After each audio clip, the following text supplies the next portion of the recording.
महाराष्ट्राच्या पहिल्या महिला मुख्यमंत्री त्या म्हणजे सुनेत्राताई पवार आणि त्याचपैकी आता मणिपूर राज्याच्या नवीन पहिल्या महिला उपमुख्यमंत्री त्या म्हणजे नेप्चा किपगेन। मग त्याविषयी आपण प्रश्न पाहूया की नेप्चा किपगेन यांनी कोणत्या राज्याच्या पहिल्या महिला उपमुख्यमंत्री म्हणून शपथ घेतली आहे। ज्या प्रकारे आपल्या महाराष्ट्राच्या पहिल्या महिला मुख्यमंत्री सुनेत्राताई पवार बनल्या त्याचपैकी आता या मणिपूर राज्याच्या पहिल्या महिला उपमुख्यमंत्री नेमच्या किपगेन या बनलेल्या आहेत। त्यांचा फोटो आपण पाहू शकता।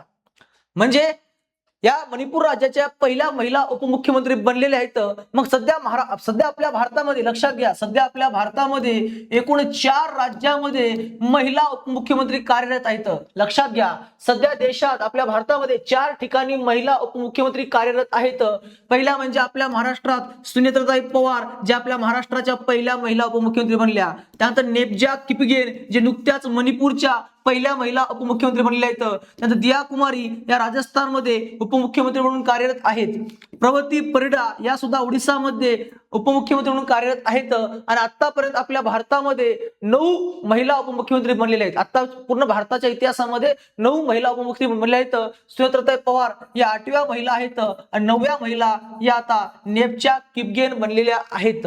समजलं का? अशा प्रकारे माहिती कशी वाटली कमेंट मध्ये नक्की सांगा आणि अशाच इंटरेस्टिंग माहितीसाठी करंट अफेअरच्या नवीन असलेल्या चॅनल सबस्क्राइब करून ठेवा। तोपर्यंत धन्यवाद।